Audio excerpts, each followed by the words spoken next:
Baik, cek 1 2 3, semuanya bisa dengarkan suara saya dengan jelas?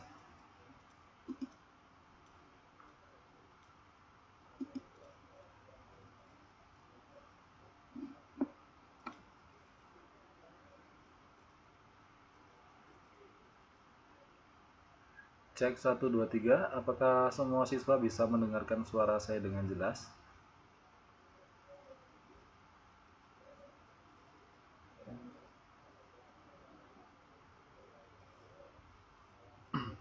Baik, malam hari ini sudah saya sharekan untuk layarnya. Apakah semua siswa juga bisa menangkap layar monitor dengan jelas? Apakah terlalu besar? Apakah bisa dilihat dengan jelas atau bagaimana?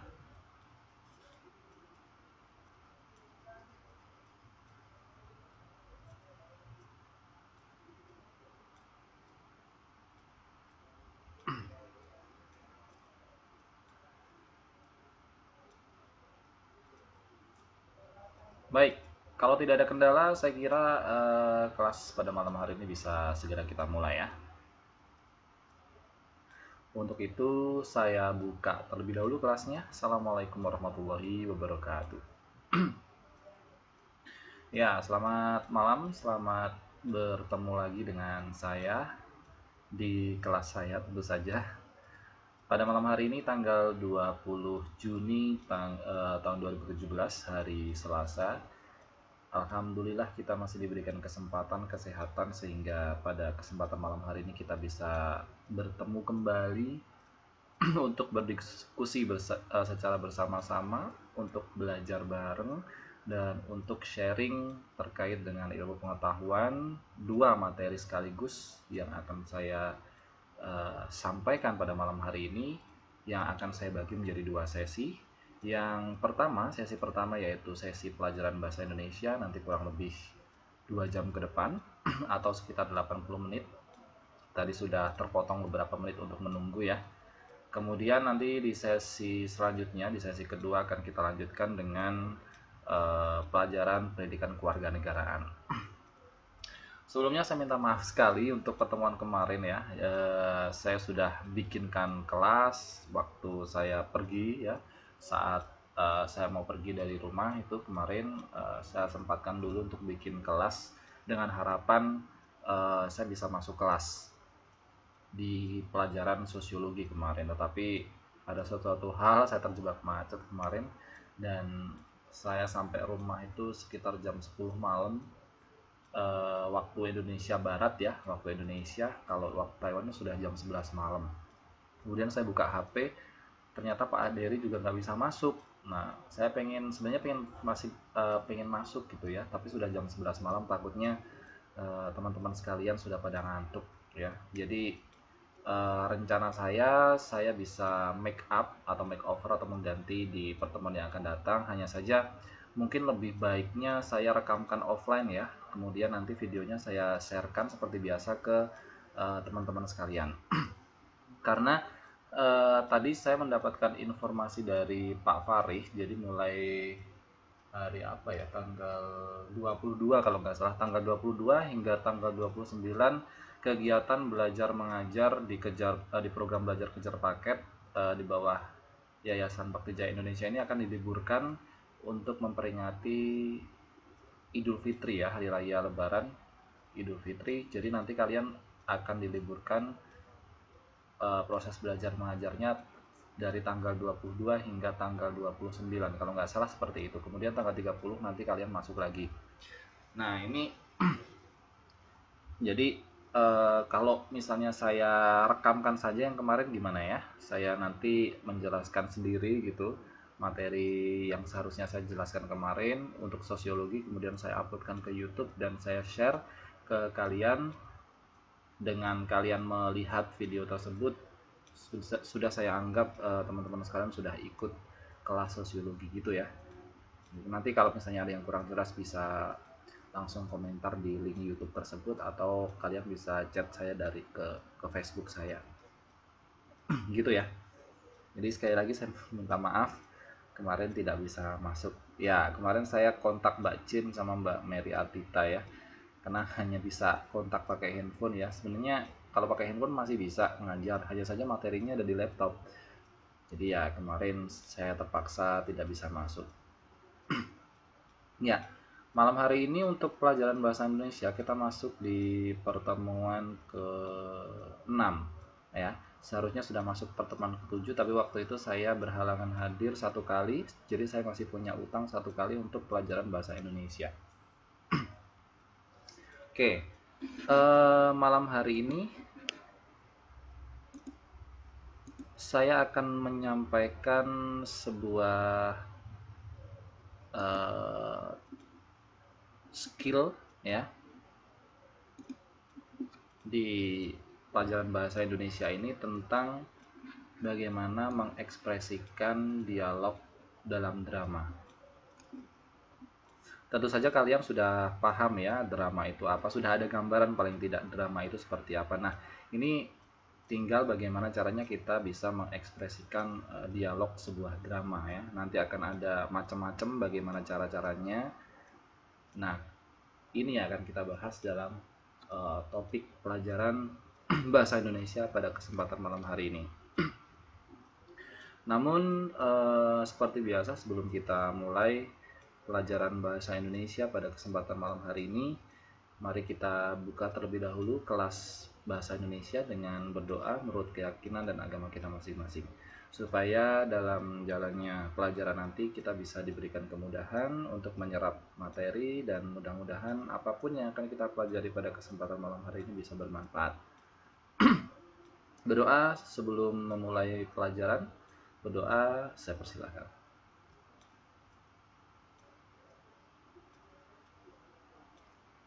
Berdoa selesai, saya ucapkan selamat datang yang baru bergabung dengan kita, dengan kami ya di kelas bahasa Indonesia.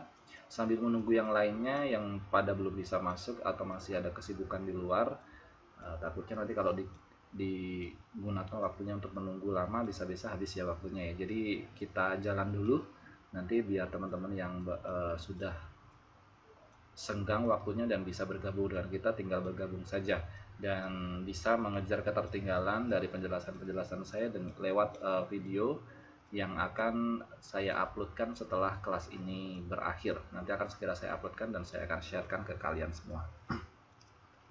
Oke, tadi kita sudah buka ya dengan berdoa, dan mari teman-teman sekalian kita sama-sama belajar tentang bagaimana mengekspresikan dialog dalam drama. Ya, seperti biasa nanti langsung saja ketika teman-teman sekalian ada yang mengalami kendala atau gangguan mendengarkan suara saya atau tidak bisa melihat layar monitor, saya bisa langsung di chat lewat chat box yang ada di sebelah kiri ini ya, yang warnanya abu-abu hitam ini ya, begitu. Ya.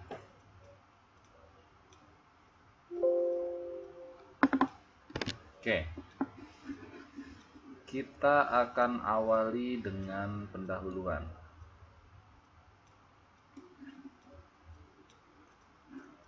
Ya, apakah kalian pernah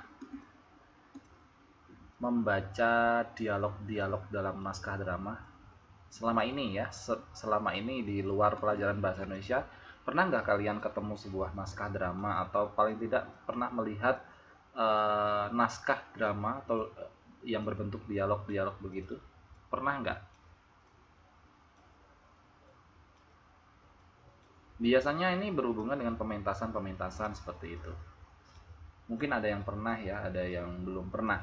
Nah, bagi yang pernah, mari kita ingat-ingat kembali apakah apa yang pernah kalian lihat, apa yang pernah kalian alami, mungkin sudah pernah membaca dialog-dialog atau sudah pernah memperagakan drama, apakah nanti sama dengan penjelasan saya? Itu yang sudah pernah, atau nanti yang bagi yang belum pernah, mari kita sama-sama menambah pengetahuan kita tentang dialog-dialog dalam drama itu seperti apa.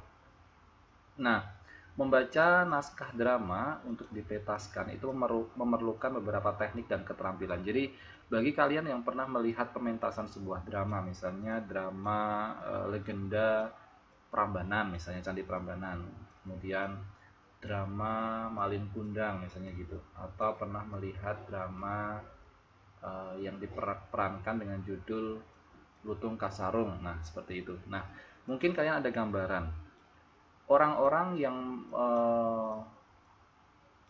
berperan di situ dalam drama tersebut. Mereka ada naskah yang harus dihafalkan dan harus dipelajari. Nah, saat kalian melihat dialog atau melihat mereka, si tokoh-tokoh yang mementaskan sebuah drama tertentu, mereka mulai bicara atau berkomunikasi satu sama lain dalam mementaskan sebuah drama tersebut. Mereka itu sebenarnya juga belajar teknik dan keterampilan dalam berdialog atau mengucapkan naskah drama. Kan ada yang kita ketika melihat drama ya, melihat ada seorang tokoh yang mungkin bicaranya datar, kemudian ada yang nadanya keras, nadanya tinggi, ada yang lemah lembut dan sebagainya. Semuanya itu mereka lakukan berdasarkan teknik dan keterampilan-keterampilan yang harus dipelajari dan harus dikuasai. Ya, jadi seorang tokoh dalam drama itu di samping memahami isi, kita juga harus memahami karakter-karakter tokoh dan segala sesuatu untuk kemudian dipentaskan. Jadi kalau misalnya jadi aktor, jadi orang yang mementaskan drama ya, jadi pemeran gitu ya, di samping paham isi cerita, isi drama tersebut, kita juga harus memahami karakter yang kita bawakan. Apakah karakternya itu orangnya judes, apakah karakternya orangnya lemah lembut, apakah karakternya orangnya dermawan, bijaksana dan sebagainya. Kita harus paham, sehingga ketika kita paham isi, kita bisa paham karakter dan segala sesuatunya. Ketika kita mementaskan itu akan cocok. Nggak mungkin kan kemudian orang yang harusnya karakternya ramah bicara dengan nada tinggi, membentak-bentak, marah dan sebagainya, itu tidak pas. Jadi kalau mementaskan sebuah drama, seorang tokoh atau aktor itu selain paham, harus juga memahami karakter tokoh dan segala sesuatunya, kemudian bisa dipentaskan sehingga pentas yang disampaikan, drama yang dipentaskan itu bisa sinkron ya, sesuai dengan karakter, isi dan segala sesuatunya. Oke. Nah, bagaimana dan apa saja teknik-teknik yang bisa digunakan untuk mengekspresikan dialog dalam drama? Jadi dalam drama itu pasti tidak terlepas dengan adanya dialog-dialog yang dihafalkan, dialog-dialog yang diperagakan atau dialog-dialog yang dipentaskan. Jadi dialog ini sangat penting dalam drama. Nah, bagaimana apa saja teknik-teknik yang bisa digunakan untuk kemudian mengekspresikan dialog dalam drama? Ya, Mbak Vivi silahkan masuk, langsung bergabung saja dengan kita. Ya, keberhasilan bermain dalam sebuah drama itu diawali dengan keberhasilan bagaimana si aktor itu membaca naskah drama. Jadi drama yang dibuat itu pasti sang sutradara atau pembuat cerita itu punya naskah ya, punya skrip ya, punya naskah, isi cerita, apa yang dilakukan, dialognya seperti apa, itu semuanya ada di naskah. Nah, bagaimana kita bisa melihat sebuah drama itu berhasil atau tidak, itu pasti diawali bagaimana keberhasilan sang tokoh-tokoh itu membaca naskah drama. Nah, perlu kalian ketahui bahwa ada struktur dasar dalam sebuah drama. Ya, ini yang perlu kalian pahami dan perlu kalian catat mungkin ya, perlu kalian mengerti, perdalam gitu ya. Ada 3 bagian yang merupakan struktur dasar dalam sebuah drama, yaitu prolog, epilog, dan dialog. Nah, ini yang paling penting yang ada dalam drama itu harus ada ini. Ada prolog, ada epilog, dan ada dialog. Nah, apa saja Pak itu pengertiannya dan bagaimana cara membedakan mana prolog, mana epilog, dan dialog? Di mana saja itu letaknya prolog, epilog, dan dialog dalam drama itu? Bisakah kita membedakannya? Membedakannya sangat mudah. Ini dia penjelasannya. Kita mulai dari prolog. Ya. Prolog itu merupakan pembukaan atau peristiwa pendahuluan dalam sebuah drama atau sandiwara. Jadi kalau kita memahami, memperhatikan, melihat sebuah pementasan drama, ya, ketika ada seseorang membacakan sebuah narasi, ya, sebagai pembukaan, atau ada aktor-aktor yang dia memperagakan peristiwa-peristiwa di awal-awal sebagai pendahuluan dalam sebuah drama, itu namanya prolog. Nah, biasanya dalam prolog ini itu dimulai oleh ucapan pemain, kemudian menggambarkan situasi atau kondisi dalam drama dan sebagainya. Jadi biasanya prolog itu dimulai oleh bacaan yang dibacakan oleh narator atau seseorang membacakan misalnya pada suatu hari dan sebagainya. Kemudian memperkenalkan pemain-pemainnya, pemain awal yang muncul siapa, kemudian gambaran setting saat aktor itu pertama kali muncul itu di mana, seperti itu. Nah, itu merupakan prolog. Nah, sebagai gambaran supaya teman-teman sekalian lebih paham apa itu prolog, ini ada contoh satu, ya, untuk prolog tadi sebagai struktur dasar drama. Saya bacakan untuk contoh prolog 1. Ya, biasanya muncul di awal ya tadi ya, dengan bacaan seperti ini. Dunia ini terasa berhenti ketika aku harus siap menerima kenyataan pahit. Memiliki seorang ayah dengan keadaan cacat. Aku ingin ayah lebih sempurna, seseorang yang tidak cacat, seperti ayahnya semua orang. Seorang ayah yang dapat mendengarkan harapanku dan kekhawatiranku. Di sini, di rumah petakku, aku hanya tinggal berdua dengan ayah. Sesudah kematian ibuku beberapa tahun yang lalu, hanya ayah satu-satunya keluarga yang aku miliki. Harapan yang mungkin tidak bisa aku harapkan. Nah, di sini jelas ya sebagai awalan. Jadi settingnya adalah ada di sebuah rumah, di mana rumah itu terdiri dari dua orang, yaitu seorang ayah dan seorang anak, yaitu aku. Di mana ayahnya itu digambarkan sebagai seorang yang cacat, ya, tidak sempurna, padahal si aku yang menjadi tokoh atau pelaku dalam drama tersebut sebagai awalan itu menginginkan atau memiliki angan-angan atau memiliki keinginan karakter gitu ya, bahwa dia tuh pengen ayahnya itu sempurna seperti ayah-ayah yang dimiliki oleh kebanyakan orang, ya, tidak cacat, sempurna, ya, yang bisa mendengarkan harapan dan kekhawatiran. Otomatis di sini ada kata kunci seorang ayah yang dapat mendengarkan harapan dan kekhawatiranku. Berarti kecacatannya apa?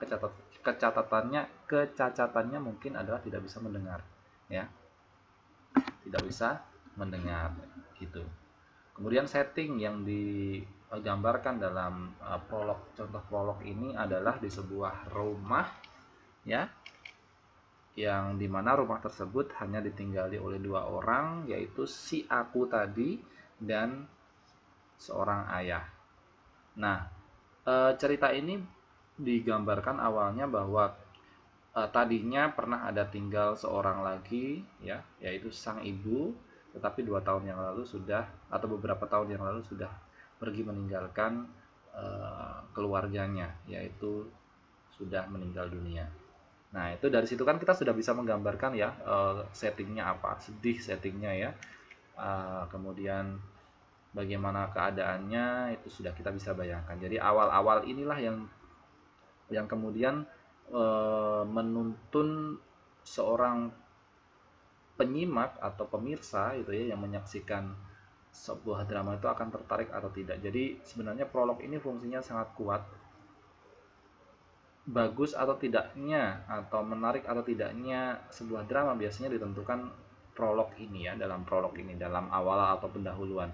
Kalau awalannya sudah boring gitu ya, tidak menantang atau tidak menarik gitu ya, biasanya para penikmat drama atau para pemirsa yang menyaksikan drama itu kadang-kadang bosan dan tidak jadi tertarik dengan drama yang diusung.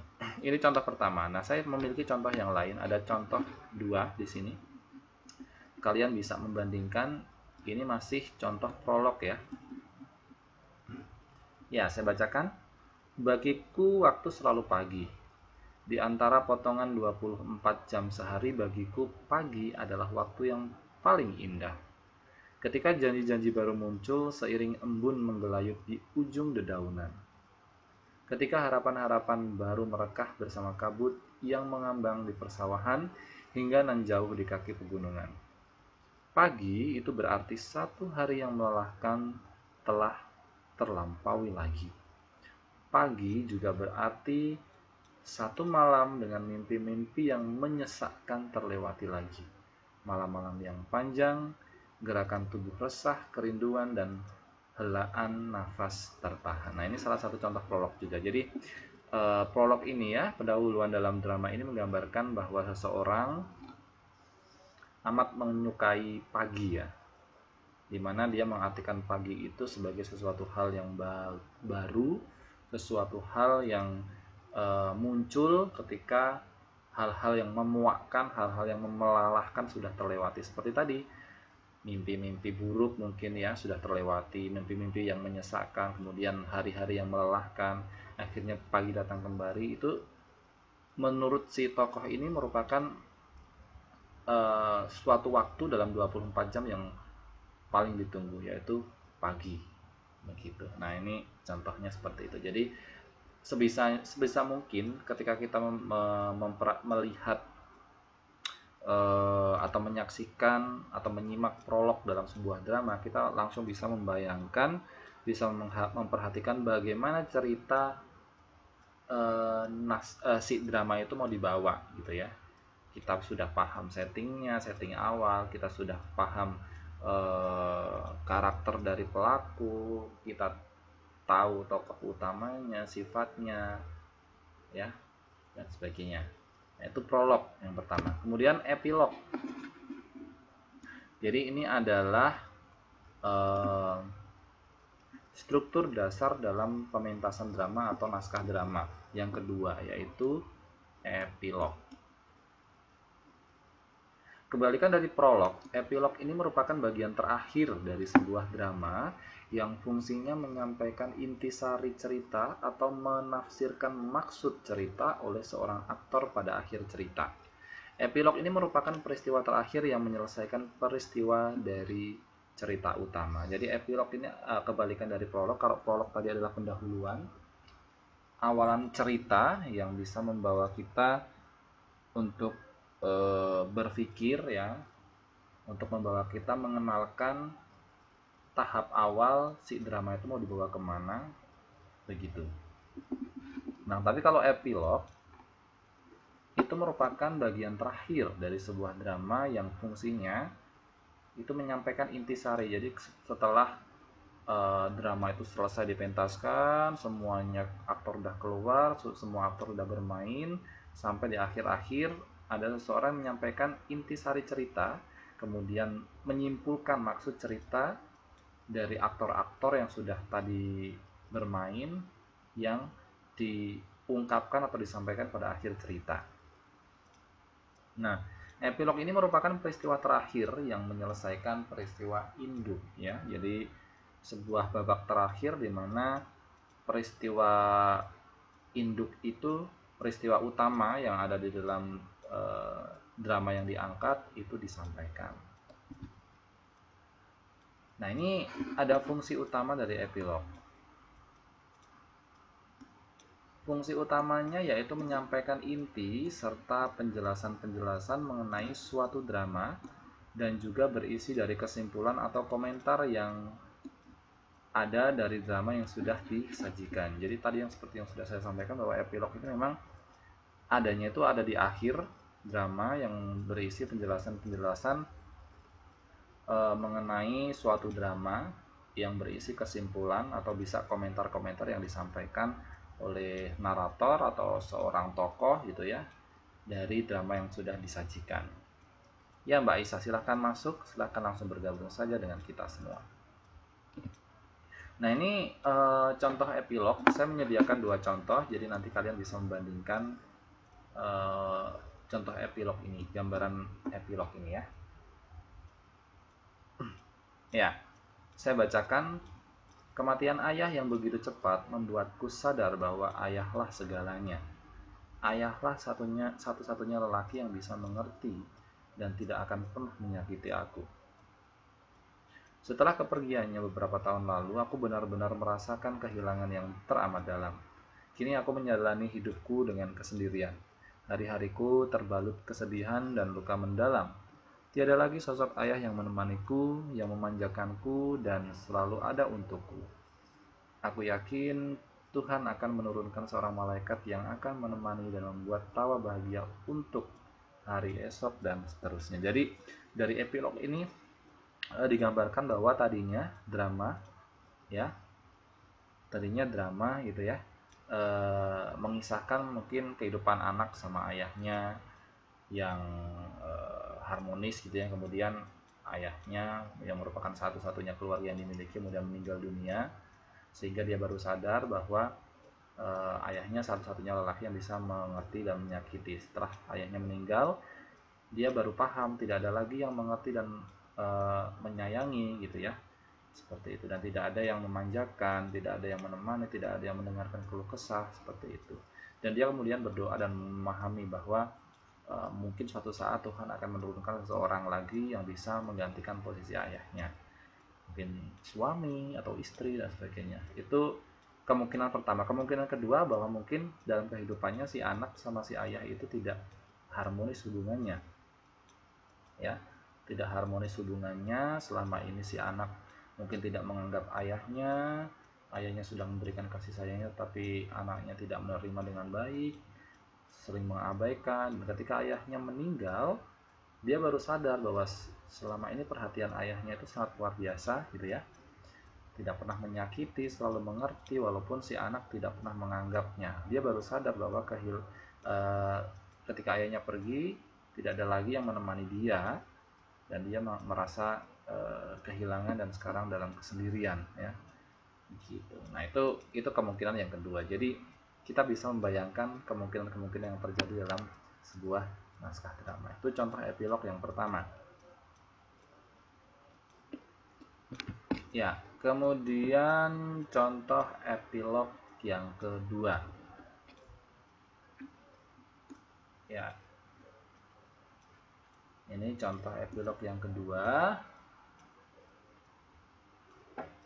Ya, saya bacakan. Malin Kundang pun telah berubah menjadi batu ketika ia meminta ampun kepada ibunya karena kesalahannya yang tidak mengakui ibunya sendiri. Kapal, kru, serta istrinya tenggelam ke dasar laut. Tidak ada yang bisa membantah apapun menghalangi kemurkaan ibunya terhadapnya. Itulah hasil jika kita memberontak kepada orang tua, terutama untuk ibu kita. Ya, nah ini sudah dijelaskan dalam epilog ya, atau bagian akhir dalam sebuah drama. Kesimpulannya bahwa akhirnya dari drama atau pementasan cerita Malin Kundang, di bagian akhir pun ada kesimpulan yang berupa epilog bahwa Malin Kundang akhirnya berubah menjadi batu. Ya.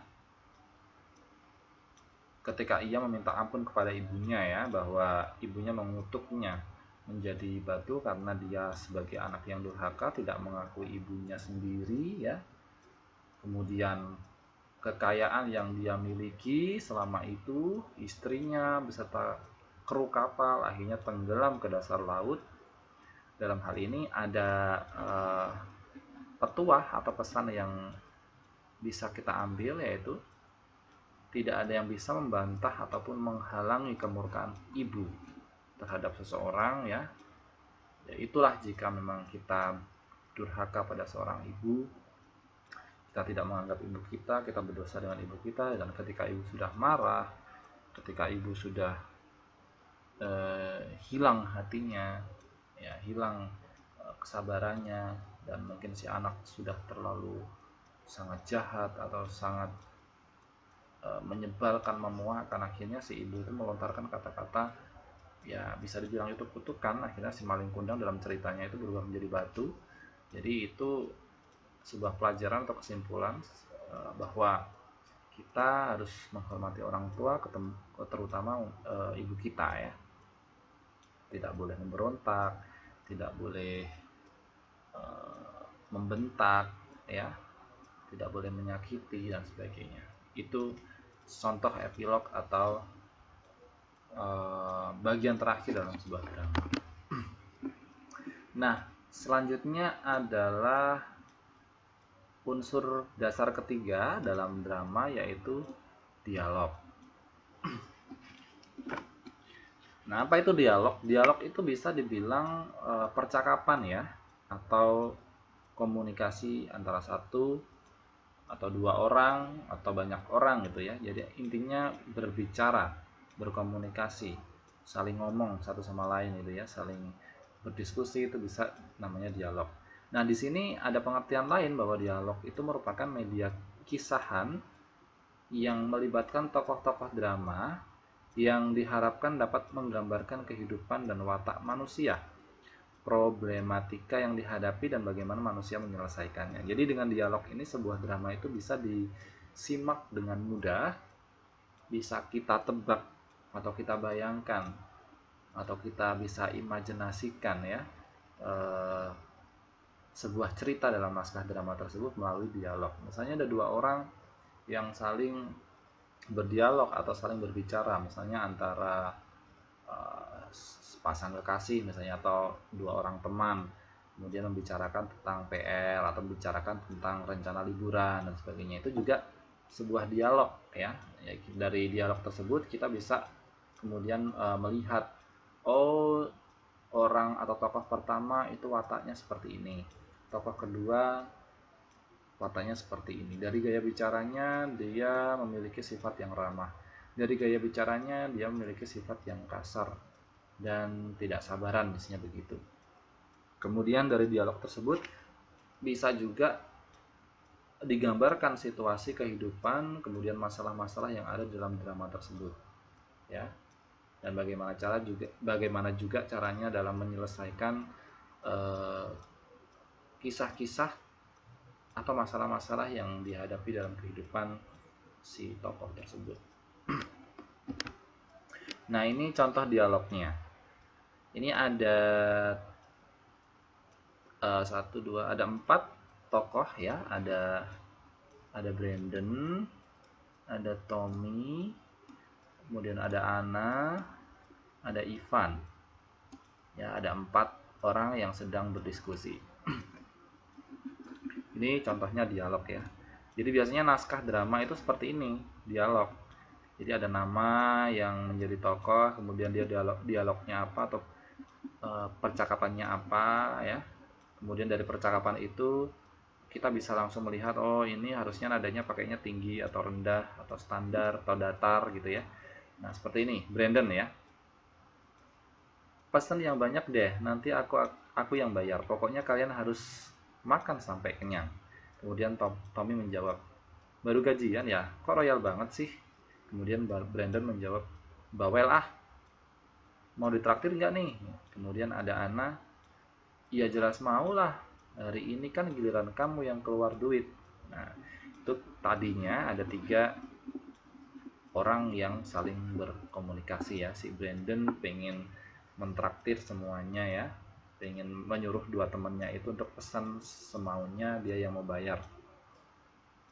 Kemudian Tommy bersikap tidak percaya, kok tumben gitu ya Brandon yang royal banget baru gajian atau gimana. Terus akhirnya Brandon nggak mau banyak alasan gitu ya, dia langsung membentak, bawel ah. Kemudian mau ditraktir atau enggak, si Anna kemudian mengiyakan, menyetujui, dan dia kemudian memberikan statement penjelas bahwa hari ini memang giliran Brandon yang keluar duit atau membayar. Nah, setelah 3 percakapan orang tersebut, tidak lama kemudian Elsa datang menghampiri meja di mana mereka duduk. Ia baru pamit dari toilet untuk menerima telepon. Anna kemudian menanyakan kepada Elsa, Elsa kenapa kok sedih? Pamali loh Sabtu murung gitu. Kemudian Ivan juga mengatakan, iya kenapa sih Sa, dompetmu hilang? Kemudian Brandon dan Tommy tertawa menimpali lelucon Ivan tersebut ya. Ini merupakan sebuah dialog. Dari dialog ini kan kita sudah bisa membayangkan ya situasi seperti itu. Kita kemudian bisa membayangkan yang jadi Brandon itu orangnya seperti apa, Tommy seperti apa, Anna seperti apa, Ivan seperti apa gitu ya. Kemudian kita bisa bayangkan di mana lokasinya. Jadi dari membaca itu kita langsung bisa membayangkan. Nah, itu berarti dialog yang dibuat itu bagus ya. Jadi membuat si pembaca, kita yang membaca itu bisa berimajinasi, bisa membayangkan dialognya, tempatnya seperti apa dan seperti hidup begitu.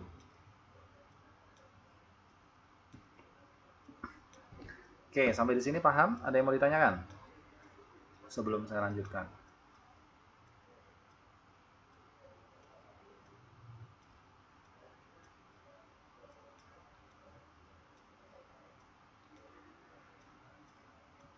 Baik, saya kira mudah ya untuk memahami naskah-naskah dalam drama. Nah, sekarang kita tadi sudah paham ya bagian-bagian dari naskah sebuah drama. Itu ada prolog, ada epilog, dan ada dialog, dimana semuanya itu punya ciri masing-masing dan punya karakteristik masing-masing dan punya kekuatan sendiri dalam membentuk sebuah drama menjadi sebuah sajian yang bagus gitu. Nah, sekarang bagaimana caranya mengekspresikan dialog dalam drama? Jadi kan tadi kan terakhir kita sudah membicarakan atau membahas tentang dialog dalam drama ya. Dan kita juga sudah membahas salah satu contoh dialog dalam drama tersebut. Nah, bagaimana supaya kita itu suatu saat apabila diberikan tugas atau suatu saat ya mungkin di desa atau di tempat saudara tinggal gitu ya, ada sebuah pementasan misalnya dalam rangka memperingati 17 Agustus atau Hari Kartini dan sebagainya, kebetulan desa mengadakan kegiatan adanya pentas seni, kemudian kalian diminta untuk menjadi salah satu tokoh yang memerankan dalam sebuah drama, kemudian diberikan naskah. Nah, apa yang kemudian kalian pelajari, apa yang harus kalian lakukan? Nah, salah satunya adalah mencermati ya, kemudian mempelajari seksama isi dari naskah, pentingnya dialog yang diberikan, bagaimana cara kita kemudian mempraktekkan isi dari dialog tersebut. Nah, ini gunanya belajar bahasa Indonesia ini. Kalau kita sudah belajar bagaimana cara mengekspresikan dialog drama, insya Allah nanti kalau kalian suatu saat diberikan kesempatan, misalnya diberikan kepercayaan untuk mempraktekkan sebuah tokoh dalam drama, mungkin kalian suatu saat lah coba ya bikin sebuah pementasan drama. Kalau misalnya ada di apa, lagi kumpul-kumpul di Indoswara atau uh, lagi kumpul-kumpul di mana, di taman bacaan, rumah ilmu gitu ya, kalau misalnya senggang hari Minggu gitu kumpul, coba deh bikin sebuah drama, kemudian praktekkan apa yang dipelajari atau yang disampaikan Pak Arik itu benar atau enggak sih. Sebenarnya kita harus pahami isi cerita, kemudian kita harus dalami tokoh, kita harus mengatur apapun itu yang ada di dalam drama tersebut. Nah, mungkin kalian bisa rekam, kemudian kalian bisa upload di YouTube atau upload di Facebook. Nah, ini sebagai salah satu kreativitas dari teman-teman. Siapa tahu loh, ada dari kalian itu yang memiliki bakat menjadi seorang sutradara atau penulis skenario. Jadi kalian bagi-bagi aja dari kelas ini kan, misalnya ada 20 orang, siapa yang pintar membuat sebuah cerita. Kemudian dari situ ada yang dia bisa melihat, oh ya, Mbak Bunda Farid itu cocoknya jadi ini, Mbak Siti Amok jadi ini, Mbak Mary Ardita bisanya jadi ini, Mbak yang lainnya bisa jadi jadi tokoh ini, nah sebagainya ya. Kemudian bisa dipraktekkan, atau kalian bisa ini membuat sebuah event di Taiwan sana ya. Ya pesertanya nggak usah muluk-muluk lah, cukup misalnya pesertanya siswa program belajar kejar paket C gabungan dengan kejar paket B gitu ya. Nggak usah di mana-mana, mungkin di KDEI atau apa, di mana, di rumah ilmu atau di Indoswara. Kalau pas ada acara misalnya KDI ada acara kemudian diundang, ya kalian bisa menampilkan sebuah karya misalnya drama. Ini loh persembahan bahwa selama ini kita belajar itu nggak main-main gitu kan. Kita belajar di program belajar kejar paket C ini ya benar-benar belajar, biasanya begitu. Jadi kalau misalnya ada kegiatan-kegiatan di KDEI, misalnya ada apa ya, acara Idul Fitri misalnya ya, atau ada kumpul-kumpul gitu ya, biasanya kan semua orang pada kumpul-kumpul situ. Kayak waktu itu saya pernah ikut acara gede ya di KDEI, kalau misalnya ada perkumpulan kayak Idul Fitri, Idul Adha, itu kan acaranya cuma makan-makan tuh.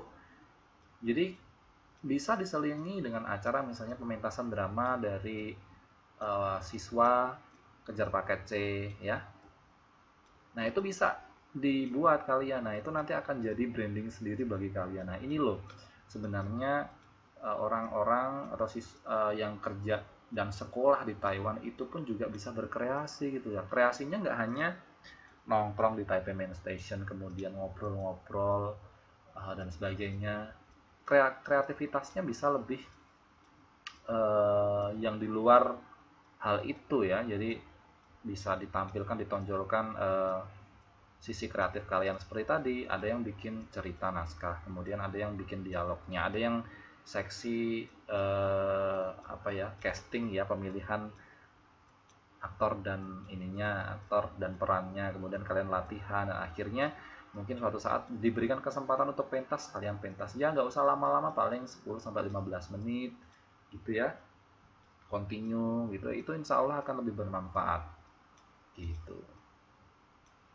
Nah, mungkin itu bisa kalian pikirkan ya untuk kedepannya, supaya program belajar kita ini tidak hanya sekedar guru, tutor menjelaskan materi, kemudian kalian menyerap ujian dan sebagainya. Itu tuh nggak seperti itu mau saya. Mau saya ya kalian aplikasikan apa yang kalian dapat di setiap materi yang disampaikan oleh para guru. Seperti di bahasa Indonesia ini banyak sekali skill-skillnya, ada yang membaca puisi, menulis cerpen, kemudian itu kan semuanya kreativitas. Siapa tahu loh ada dari bagian dari kalian atau semuanya itu punya kreativitas sendiri-sendiri, mengekspresikan sesuatu, misalnya nulis, bikin puisi, bikin lagu, kemudian bikin naskah drama. Itu sesuatu hal yang sangat berguna, tidak semua orang bisa melakukan seperti itu gitu. Ada yang jagonya acting, ada yang jagonya mungkin merekam video dan sebagainya. Itu bisa kalian asah, bisa kalian pikirkan ya ke depannya gitu. Saya nanti bisa bantulah untuk mensupport dari Indonesia ya. Oke, kita lanjutkan. Nah, tadi membicarakan tentang dialog drama ya.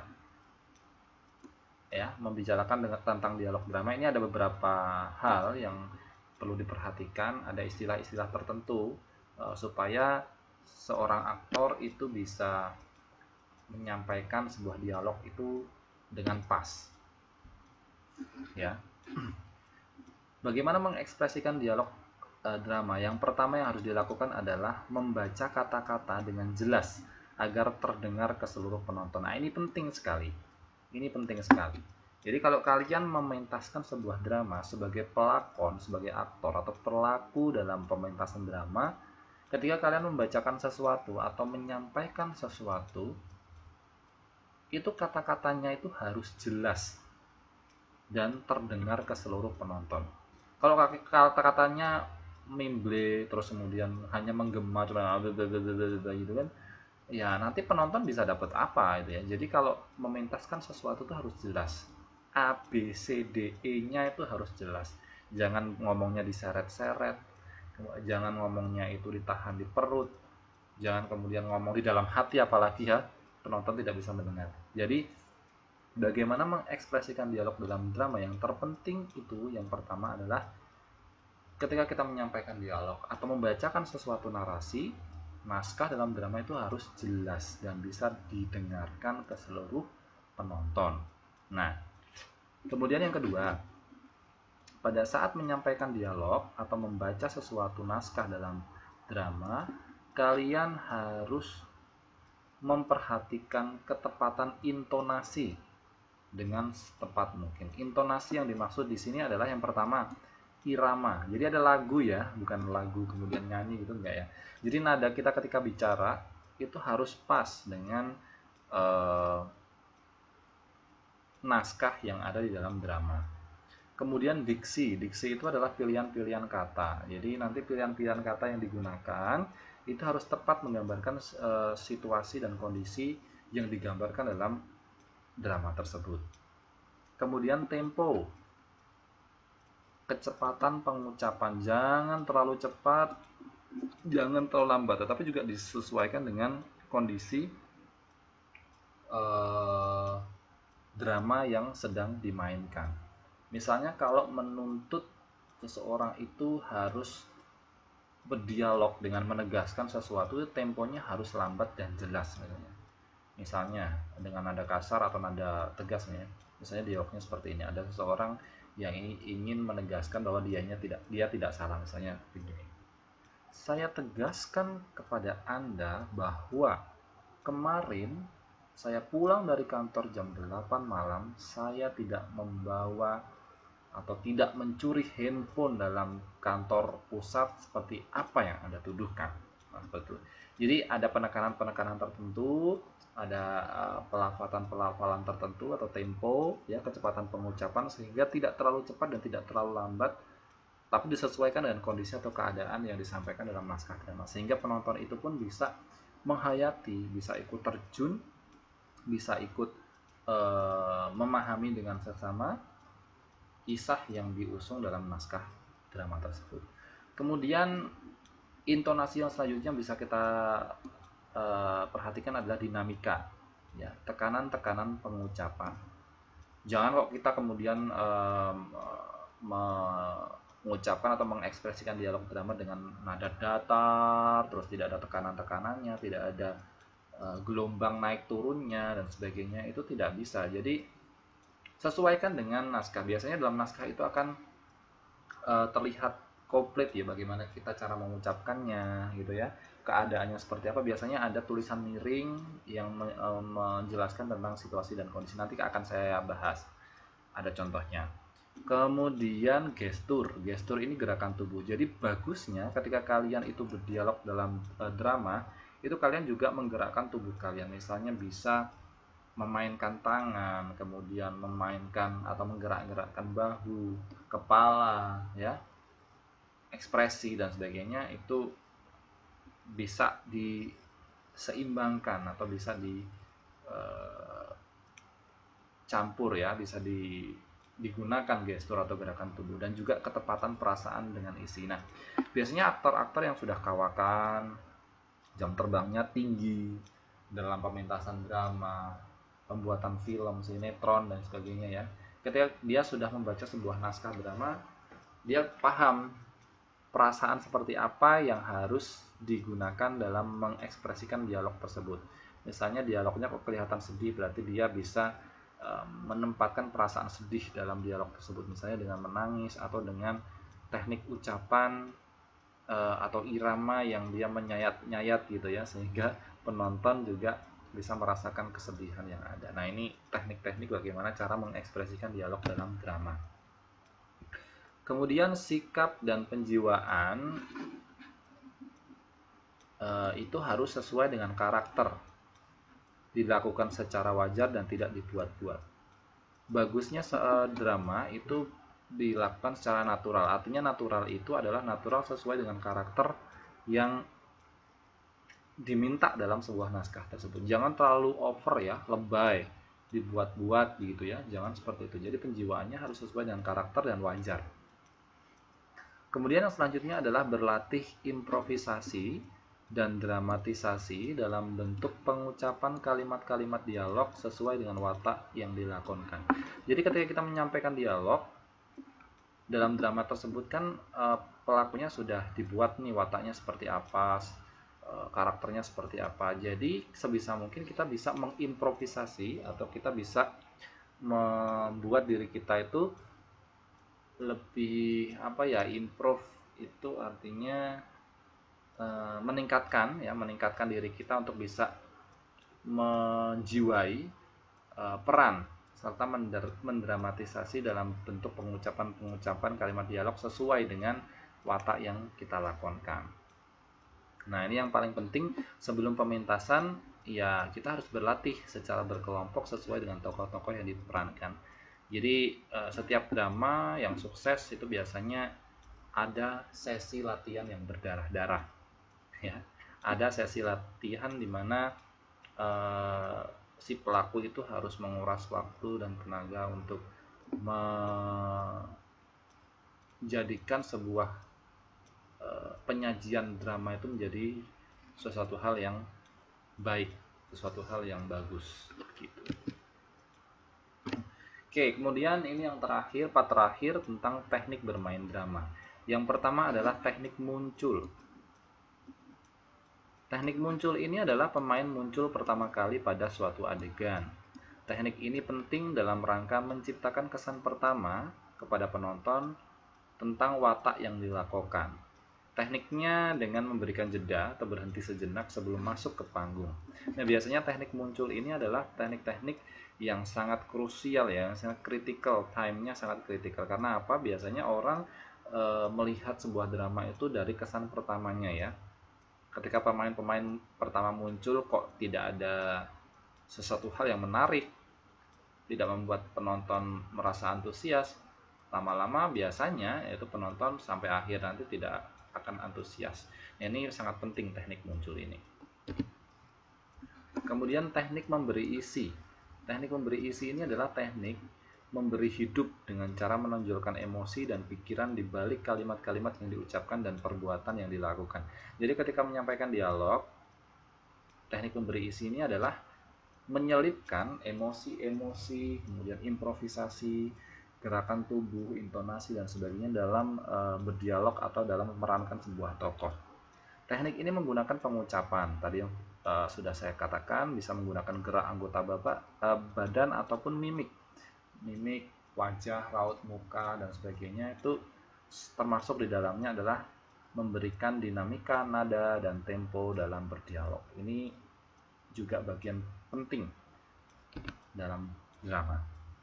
Kemudian teknik pengembangan, di mana teknik pengembangan ini adalah memelihara tingkat pengembangan bagian cerita menuju puncak secara baik dan tepat. Ada kalanya di tengah-tengah cerita itu pelaku itu perlu melakukan improvisasi atau melakukan pengembangan supaya cerita itu tidak monoton, supaya cerita itu bisa terbangun dengan bagus. Kadang-kalanya kan audiens kadang-kadang tidak merasa tertarik dan sebagainya, maka si pelaku perlu melakukan pengembangan cerita sehingga si penonton itu masih bisa tertarik. Seperti menaikkan volume suara. Kalau kita lihat penonton sudah mulai gaduh dan tidak memperhatikan, kita bisa menaikkan volume suara, menaikkan tinggi suara, kemudian menaikkan tempo, mengurangi volume nada dan tempo dan sebagainya. Itu bisa dilakukan dalam teknik pengembangan ini. Sementara dengan teknik pengembangan melalui teknik jasmani ya, pengembangan jasmani melalui meninggikan posisi tubuh, kemudian dengan berpaling, tidak blocking, bisa berpindah-pindah tempat atau melakukan gerakan dengan wajah. Itu bisa digunakan dalam teknik pengembangan. Jadi bagaimana caranya agar kita bisa mengimprovisasi si teknik tadi ya, teknik dalam menyampaikan drama. Ini waktunya tinggal 5 menit ya. Oke, ini sudah terakhir kok. Kemudian yang terakhir adalah teknik membina puncak-puncak, artinya menahan perkembangan cerita untuk tidak melebihi bagian puncak cerita. Jadi kadang-kadang orang itu seorang aktor yang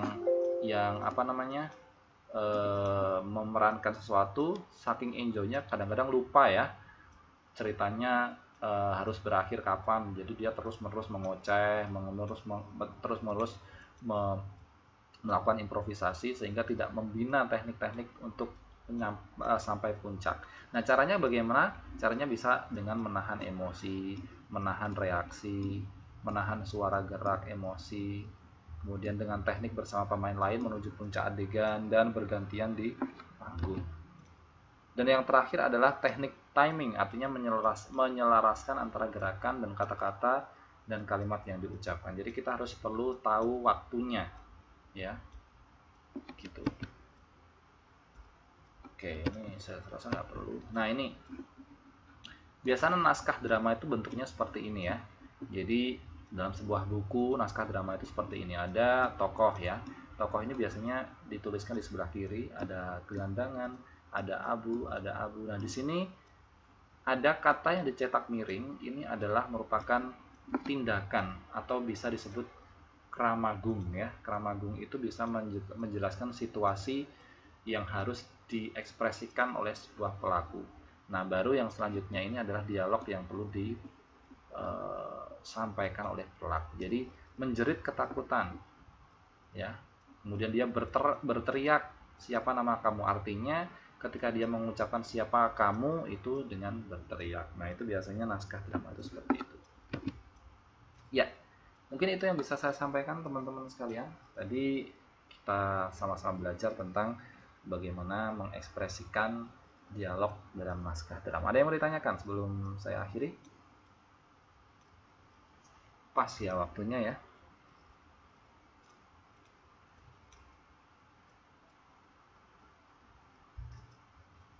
Kalau tidak ada yang ditanyakan, mungkin itu yang bisa saya bagikan, saya diskusikan dengan kalian terkait dengan materi pelajaran bahasa Indonesia pada malam hari ini. Kita masih ada satu sesi pelajaran lagi di kelas sebelah ya, di kelas pendidikan kewarganegaraan. Untuk itu, mari kita tutup pertemuan pada kesempatan malam hari ini dengan berdoa menurut keyakinan dan agama kita masing-masing. Berdoa dipersilahkan.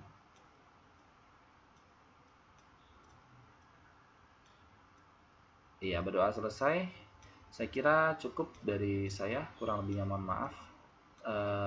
Kita ketemu lagi di pelajaran PKN ya, masih 40 menit lagi yang akan kita gunakan untuk sebagai penjelasan belajar mengajar pada kesempatan malam hari ini. Saya tunggu di kelas sebelah ya. Saya akhiri. Assalamualaikum warahmatullahi wabarakatuh. Selamat malam. Jangan lupa login lagi di kelas PKN. Selamat malam.